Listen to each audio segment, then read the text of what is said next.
Hi, welcome back to Tier 3 Chemistry.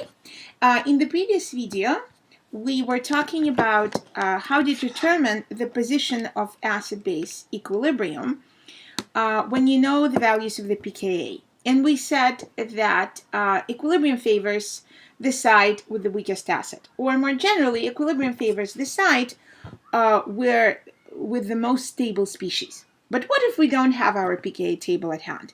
Can we make the same determination? Can we determine the position of the equilibrium simply knowing something about the chemistry?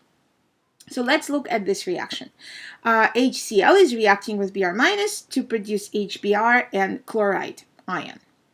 And so the question we want to ask is, will the equilibrium favor reactants or products? Or another way of asking the same question would be, is Br- going to deprotonate HCl? Now, to answer that question, we will compare the stability of Br- versus Cl-. So we basically want to choose the weakest base between the two. And here I want to make a very important distinction. People make a very common mistake. They think that stable anion means strong base. Somehow, I guess people think that strong base is something positive and hence it's stable ion. It's actually the other way around.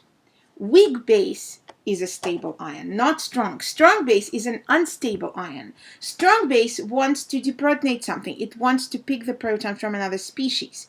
Weak base is a stable anion that is just happy sitting there in a solution and it doesn't want to react.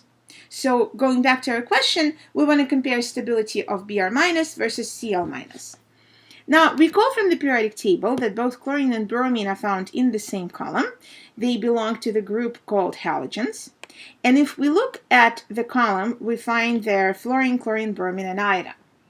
Now, our knowledge of the periodic trends tells us that the radius of the atom will increase as you go down the column. What this means is that out of all halogens, fluorine is the smallest and iodine is the biggest. Now, the larger the anion, the more stable it is. You can think of it as negative charge being spread more evenly around the larger radius. And the larger the radius, the more stable the charge is. So therefore, I- is the most stable anion out of all halogens. Therefore, I- is the weakest base of them all. I- then corresponds to hydroiodic acid, or HI, or hydrogen iodide, and that is the strongest acid. If we look at the corresponding pKa values of all the acids that we find in the halogen column, we'll see that HF is the weakest acid. It has a pKa of only 3. Another common mistake that people make, they think that HF is a strong acid. Not really. Has a pKa of 3. And then HCl, HBr, and HI, with HI having the lowest pKa of all of them, -9. So therefore, I- is the weakest conjugate base. Now, if we go back to our question, based on this argument, therefore, Br- is a more stable anion than Cl-. Therefore, equilibrium will favor the left-hand side. In other words, Br- is not strong enough base to deprotonate HCl. So let's apply the same argument to the following acid-base reaction. Say we have H2S and we want to react it with OH- to produce water and SH-. Now, from your knowledge of general chemistry, you can say, well, OH-, it's a hydroxide, it's a strong base, and it will definitely deprotonate hydrogen sulfide. But now we have periodic trends to support our claim. Since sulfur has a bigger radius than oxygen, SH- is a more stable anion than is OH-. Therefore, equilibrium will favor right-hand side. So the rule of thumb is the following.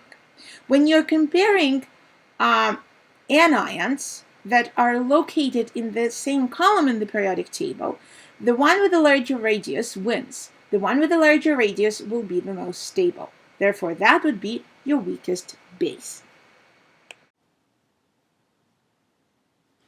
Right, so now let's look at the reaction of CH4 and NH2-. And this reaction would produce CH3- and ammonia. Again, we want to know which side the equilibrium is going to be favoring. What we're comparing is the stability of NH2 minus ion versus the stability of CH3 minus. Now, recall that carbon and nitrogen are elements that are located in the second period of the periodic table.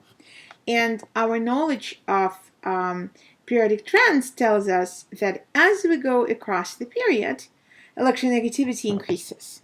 So in the second period, we have carbon, nitrogen, oxygen, and fluorine, and the electronegativity increases from carbon to fluorine. Fluorine is the most electronegative atom. The more electronegative atom is, the more stable the negative charge would be on that atom.